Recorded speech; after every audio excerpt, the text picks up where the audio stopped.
Hello, Julia. Good morning. How are you? Hi, teacher. I'm fine, thanks. Hope you are good too. Yes, the same. Thank you very much. All right, well, let's please continue with what we were doing yesterday. So, yesterday we talked about the third conditional, right? The use of the third conditional. And we did both of the practices, Lluvia. We did the leaf sheet paper practice, I think. Yes, the leaf Okay. worksheets. Well, all right. We didn't do the Kahoot, right? No, we didn't. Okay. So, let's please work on this one. There you go. And then we are going to check your answers on live, okay? Okay.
I finished teacher. Wonderful. And how did you do on this practice? Um, the practice that I did yesterday was better than the one that I did today. Really? No way. I kind of get nervous when I have time. All right. Well, don't worry. Would you like to check the practice that you did yesterday or Yes, no? Okay. but everything was okay. Oh, really? You got 10 over 10? Yes, I think so. Oh, okay. Let's see. Oh, yes, here are your answers. Everything was correct. Yes, you're right.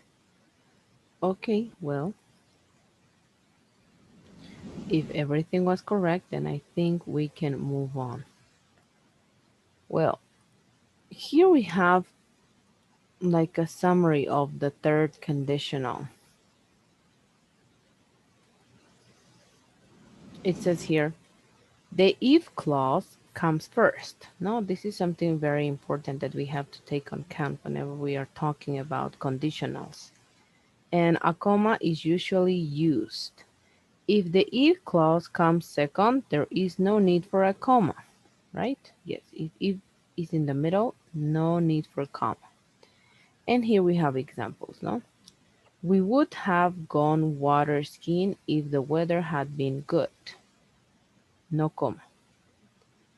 Note also that the conditional sentence type 3 form can be contracted. And here we have an example. If you had got up earlier, you would have caught the earlier train. And how is the contraction? If you'd, contracting you had, got up earlier, you would caught the earlier train. So would have, would. And well, how to use the third conditional, and this is something that we have also reviewed yesterday. It is used to talk about things which did not happen in the past, things that didn't happen in the past. And well, something very important also with the third conditional is that in some grammar structures, it is not, we try to approach, right, with the translation, but sometimes grammar structures cannot be translated as they are. So we have to understand it as a context. And here it says, no, it can be very useful and is used to express criticism or regret. Also, the third conditional. And here we have examples of regret, criticism. If Mark had come on time, he would have met them. Regret. If Charlene hadn't been so careless, she wouldn't have lost all money. Criticism. If you hadn't lied, you wouldn't have ended up in prison. And the last one, if you had asked her, she would have helped you. Also regret. And well, here we also have another practice. Let me see if it's the same. Oh no, it's not the same. Okay. Let me please share again the link with you. Please. This will be Okay. the last practice of the third conditional. Then we are going to review another grammar tense, and that's it for the first unit. We will be finishing the first unit.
I finished, teacher.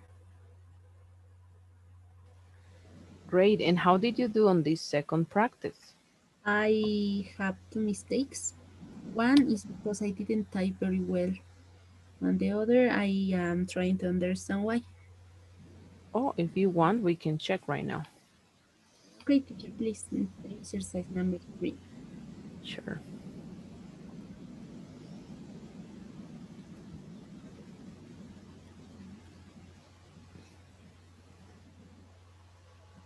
Number three. If it hadn't rained, I wouldn't have gotten, no, wouldn't, negative. Um, okay. I Yeah. didn't do that because in the negatives, it express in the, for example, in exercise number four, it says not hit. So in I thought that I just have to put a negative when it says not, but also I was not very sure of the answer, because it doesn't have a really good sound. Okay, don't worry. Well, sometimes these are tricks, no? That, well, whenever these tricks are taken on count whenever you are taking exams or tests, sometimes they don't include the not, so you get confused. Okay. But the important is to understand the sentence, right? So if it hadn't rained, si no hubiera llovido, yo no me hubiera mojado, ¿no? Mhm. Yeah. So we have to understand it sometimes by the context. It is very important to read the sentence and understand it. What is going to be the result of this action?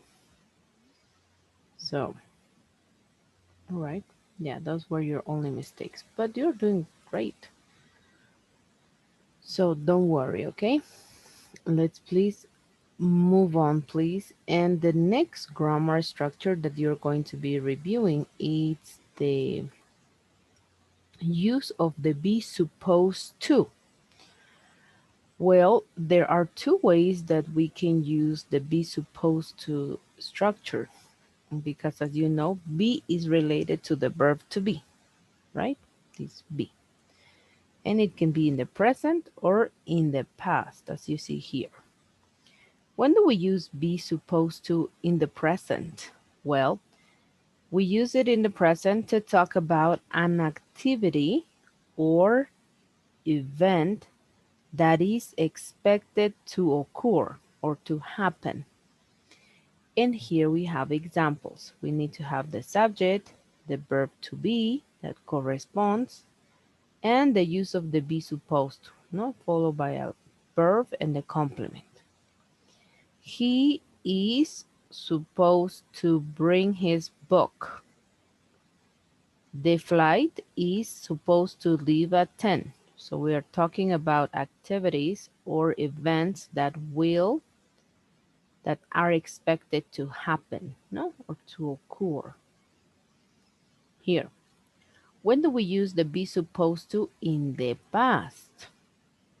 We use it to form or to express that an expected event did not occur. So an expected event didn't happen. And here we have the structure is basically the same. The only thing that changes is the verb, right? To be in the past. He was supposed to bring his book. The flight was supposed to leave at 10. And that's it. Do you understand the difference between be supposed to in the present and in the past? Yes, teacher. In the present means to talk about something that we expect to happen in the future, Hmm. and in the past means something that didn't happen but it was supposed to happen. Yes, correct. And after supposed to, we use present verbs in the present, right? Yes, because we are using, in this case, in the present, we are using the verb to be in the simple present tense and the verb in the simple present tense as well. Okay, and in the other also present. Yes, this is the one that is going to change, not the verb to be, but the verb must be still in the present because this is already past.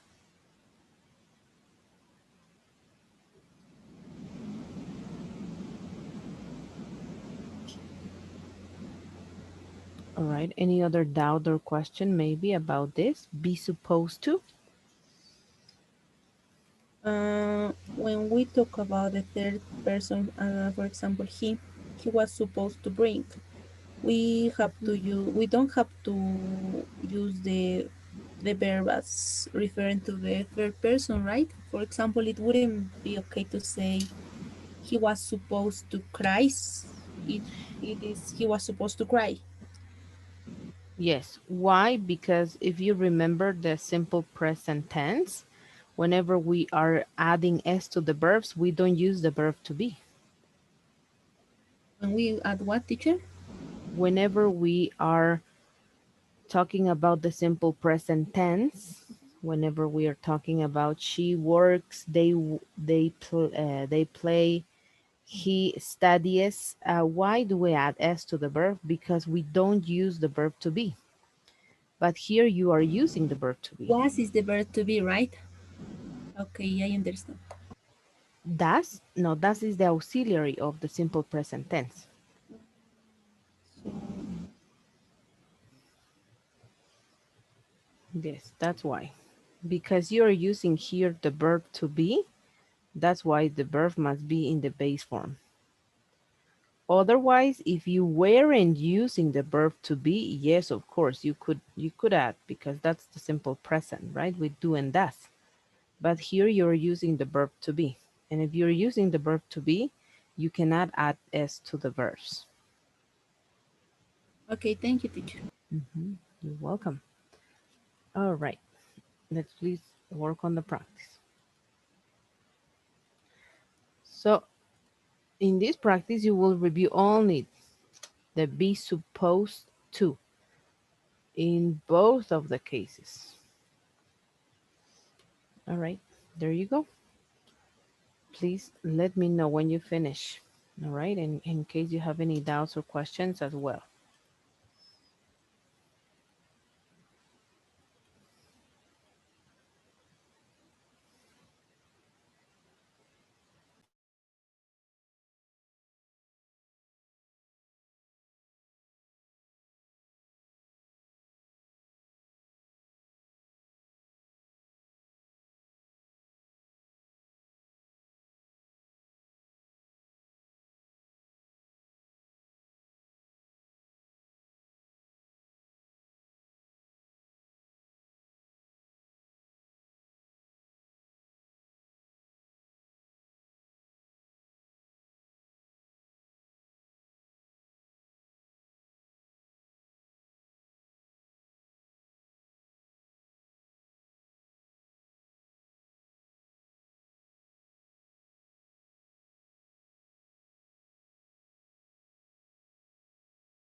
I finished, teacher.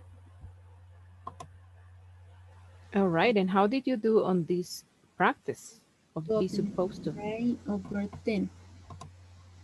Okay, that's amazing. Well, we don't have enough time, but let's please do the survey first. Thank you very much. And well, I wanted to ask you something. Is there a possibility that maybe we can change your schedule only for this week because this student is about to finish, is just going to finish. So maybe instead of having classes on Monday at 7:20, we can is it possible for you to have classes at 10:30 to 11:30? I don't think, teacher. Maybe for the next week, teacher. Yes, she wants to change it since Wednesday because she also has a schedule in the morning. For example, Tuesdays she has classes after you from 8:20 to 9:20. Mm-hmm. And on Wednesday, she has classes from 9 to 10 a.m. Oh, maybe I can pass another day. Maybe Friday. Okay, well, I will be sending you the hours Okay. and you can tell me if you would like to change. If not, it's okay. Don't worry. Okay, teacher. Okay, I Thank you. will talk to her. Yeah, she started her classes at the university, so she cannot have classes later in the morning because right now she has classes right now after you. Okay, teacher. So from 8:20 to 9:20. So how is that schedule for you? Is it good or no? And I don't think that I will be able to teacher because I, after the classes, I usually go out from my house and do other kind of things. Oh, okay. I understand. So only in the mornings. You are available only in the mornings for the classes. Yes, teacher. But for now. Oh, okay, for now. Also, All teacher, right. I wanted to tell you that I entered yesterday to the web page of Mhm. Pearson, so I you can send me homework there. Oh, okay. Perfect. Because this is the last grammar tense that we're going to review on this unit. So I will be assigning you, okay? Okay, thank you, Today. teacher. Thank you. And I will be sending you the possible times in which you can change, okay? Okay, teacher. If you want. All right. Thank you very much, Lluvia, and see you on Thursday. Okay, teacher. Bye bye. Thank you. Goodbye. You're welcome.